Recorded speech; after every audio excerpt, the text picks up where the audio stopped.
Good morning, dreamers. Oh, yeah, okay. Sorry, just making sure that I was live. Good morning. How has everybody been sleeping? I know for me, the new moon can kind of make my dreams intense, but also very vague. I have a hard time remembering them. So let's go ahead. I want to say thank you. This is dream session number 6. I get really excited, so I kind of just jump right in. But let's go ahead and set our space because this is a sacred time and get ready. Okay, really quick. If this is your first time here, who am I? I'm Margaret with Forward Kind Heart. I'm a dream weaver, dream tender, and what that means is that I'm a dream analysis, I'm a dream interpreter. So I like to help people discover what their dreams are telling them, because when we tap into the power of our dreams, it connects us to our deeper soul wisdom, our guides, our ancestors. It's just beautiful. It just opens up our waking world, as well as tapping into our imagination, which fuels our dreams, as well as also just makes our waking world that much more fantastic. I am also passionate about empowering empaths because I see empathy as a superpower, and I know for a lot of empaths they feel that it can be a curse or a hardship. So I love working with empaths to really help them embrace that and find the tools they need so it feels wonderful and not like this huge burden and weight. Okay, so let's go ahead and set our space. I hope you've got your candle, any crystals you want. Go ahead and get ready.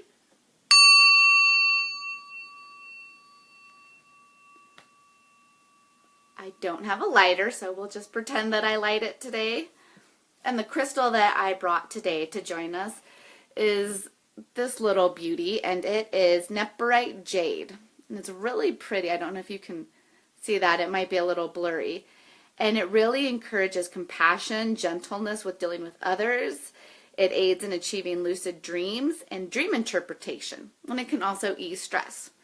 So it's a fun little crystal.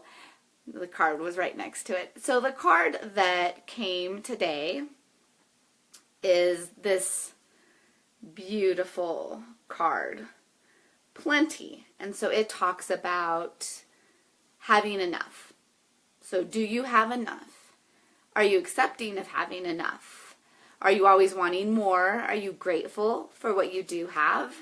And a very interesting card, the week of Thanksgiving, you know, plenty, as many people have all this food and are sharing it, and then some people don't even have that. So reflecting this week on the word plenty, what it means for you. Are you living in abundance? Are you living in gratitude? And that can also go into your dreams. Are you just bombarded? Do you have plenty of dreams? And are you listening to their meaning? Are you lacking in that aspect? And what can you do so that you feel like you have that deeper soul connection with your dreams and the messages? So today we're going to talk about animal dreams. It comes up a lot. I am often over on Quora, and it seems like that question gets answered a lot. And animal dreams, I love animal dreams, and there's many different ways that we can look at what the animals are trying to tell us. The animal could be a guide.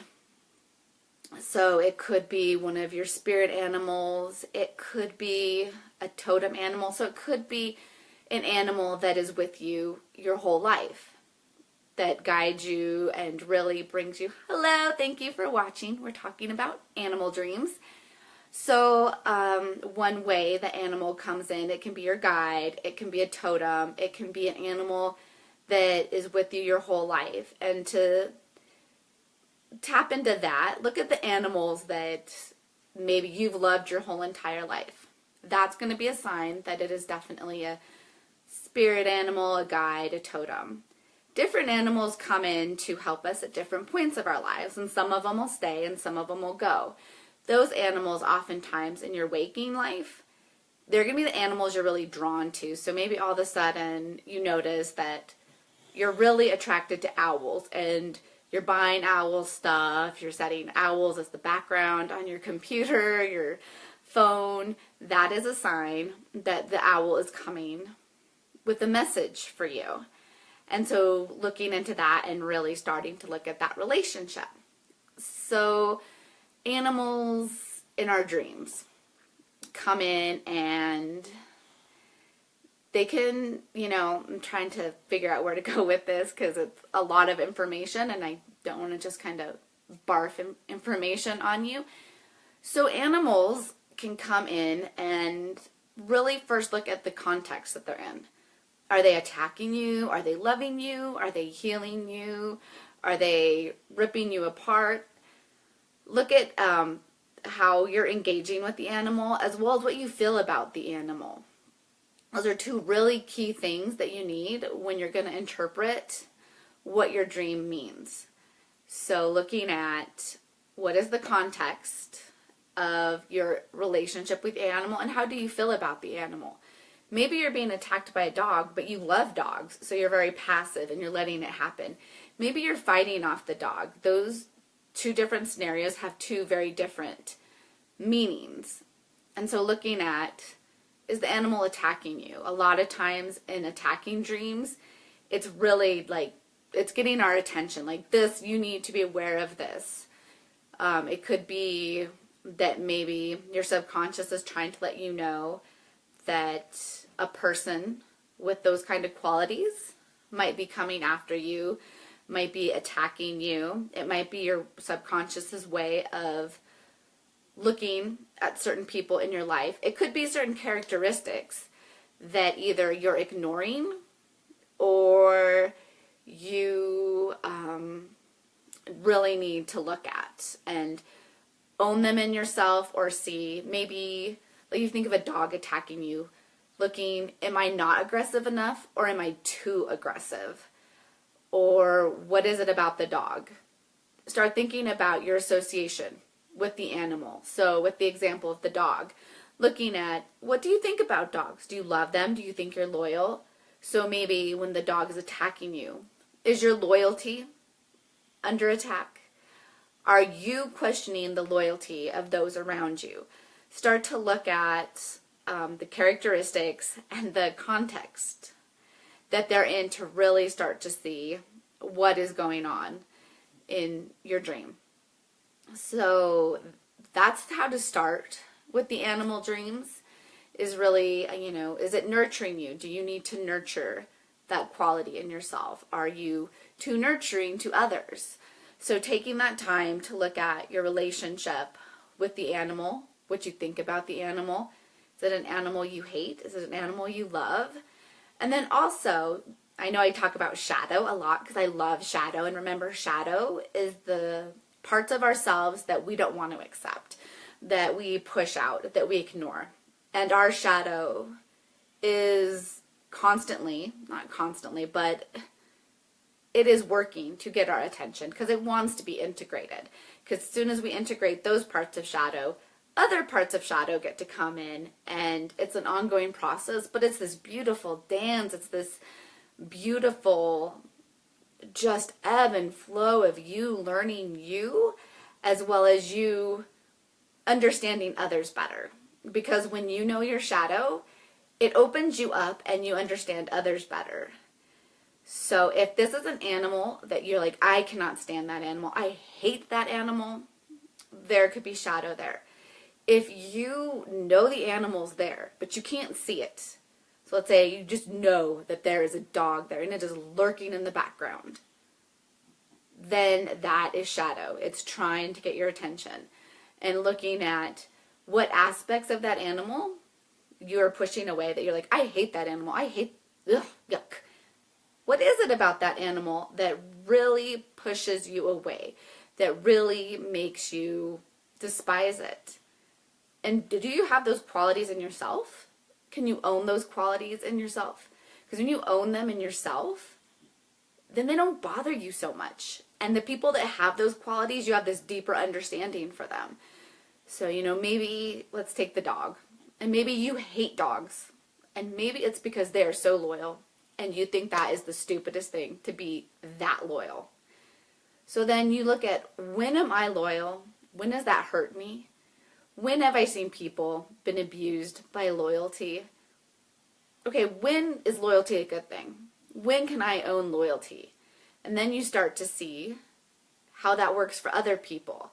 And you get to own the dynamics of where things have the positive and where things have the shadow. Because I don't like to use the word negative for shadow, because I don't feel shadow is negative. I feel that it is just this aspect of ourselves that really wants our attention. So look at those animal dreams. If you can't see the animal, but you know it's there, could be shadow. If it's not facing you, could be shadow.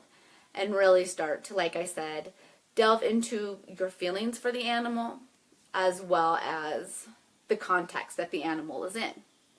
Next, so Jung not always, but Jung talked about the collective unconscious.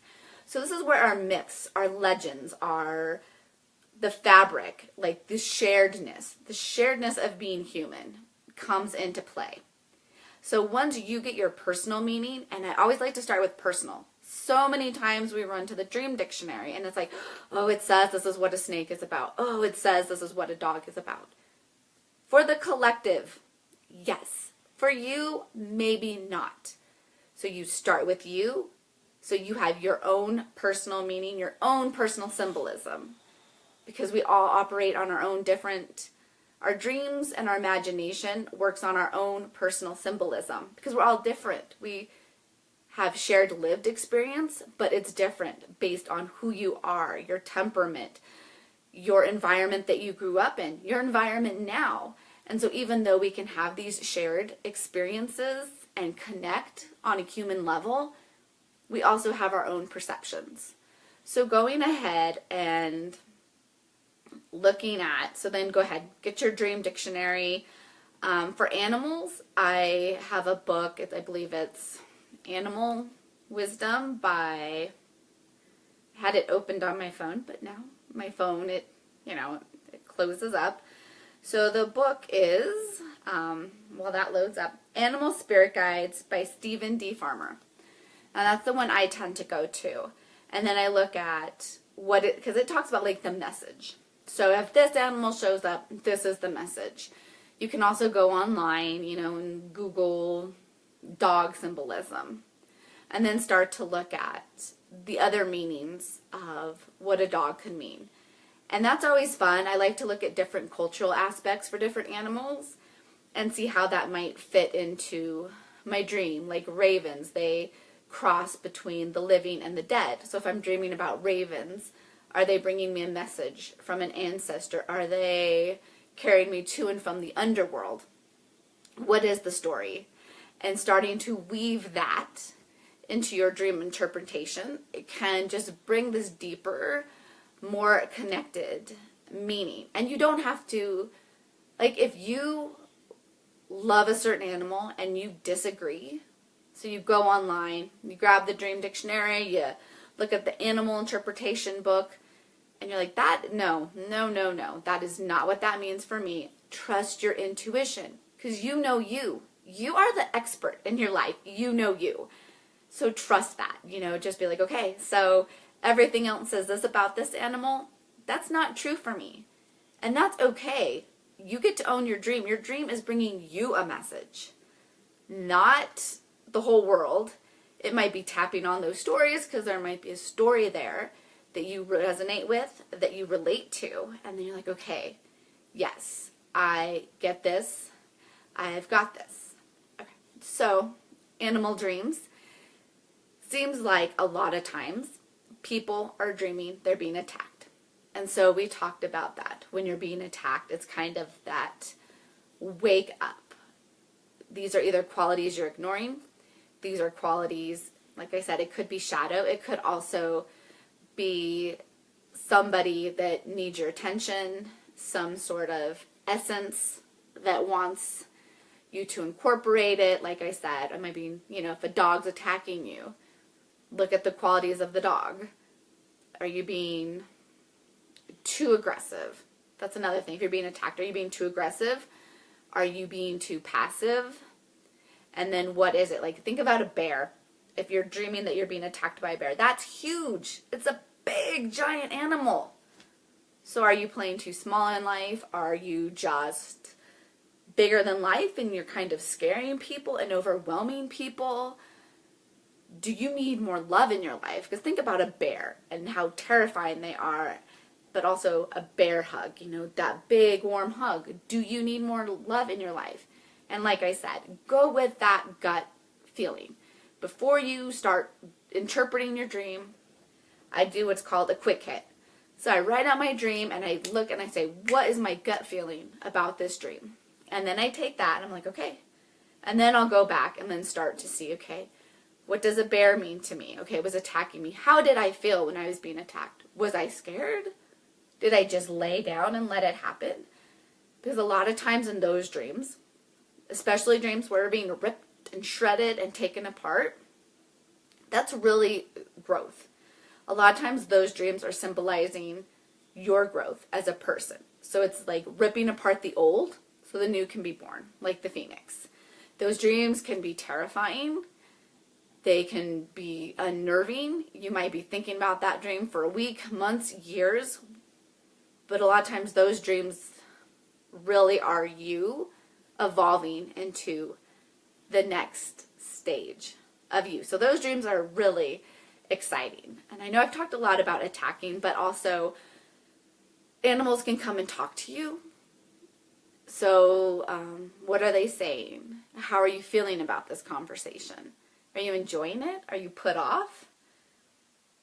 Really look at the context of what's going on, what the animal's saying. And sometimes you might wake up and be like, that was really weird. Last night I dreamt that I was talking with a baboon.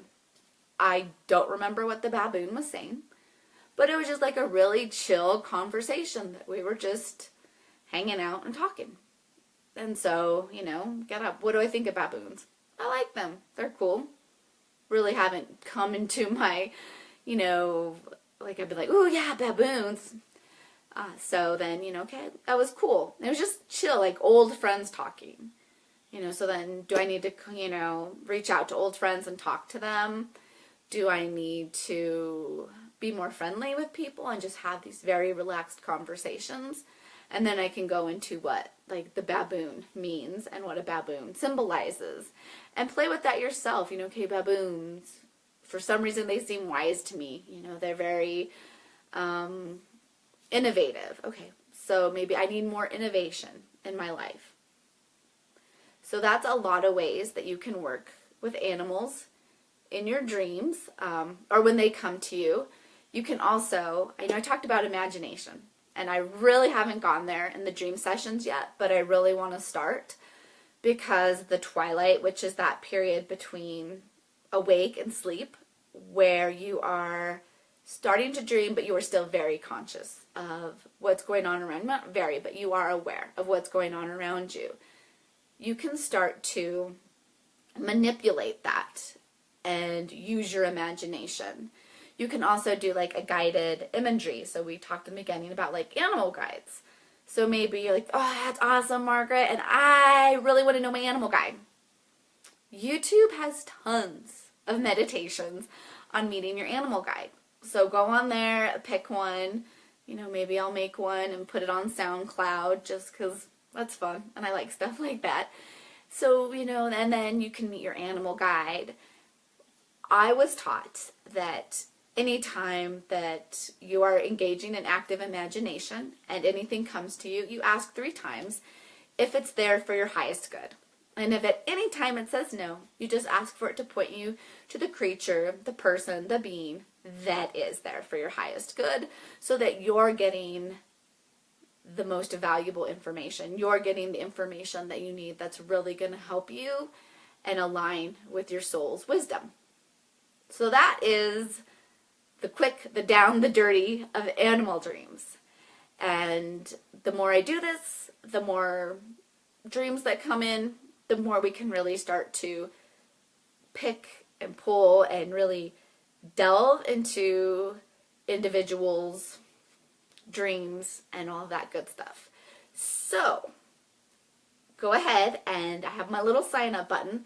Sign up on my website. I have an amazing 3-day email series that really helps you start to create a relationship with your dreams. So I'll take you on this journey that helps you, like I said, create that relationship, that starting to like plant the seeds so you can start to harvest and work with and have this new relationship so that your waking life becomes that much more in tune, because now you have all this other awareness and information that's helping you with your daily waking life. So hit my sign up button. And also, when you sign up for the email course, you get to join my Facebook dream group where you can post your dreams.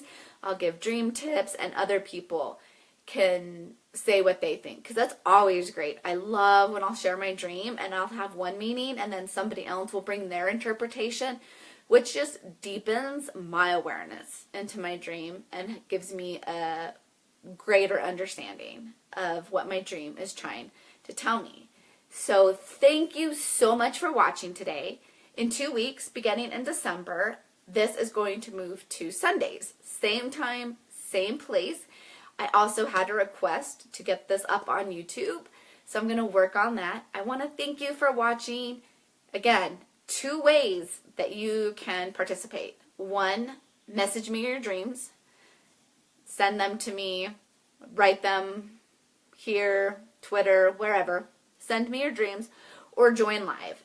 And it's awesome live because then you and I get to interact and engage, and you get that one-on-one to really pull out your dream meaning. You get to have this deeper understanding, those aha moments that you're like, yes, that's what my dream meant, and now I know. I've got this extra information. I've got this extra fuel to help me.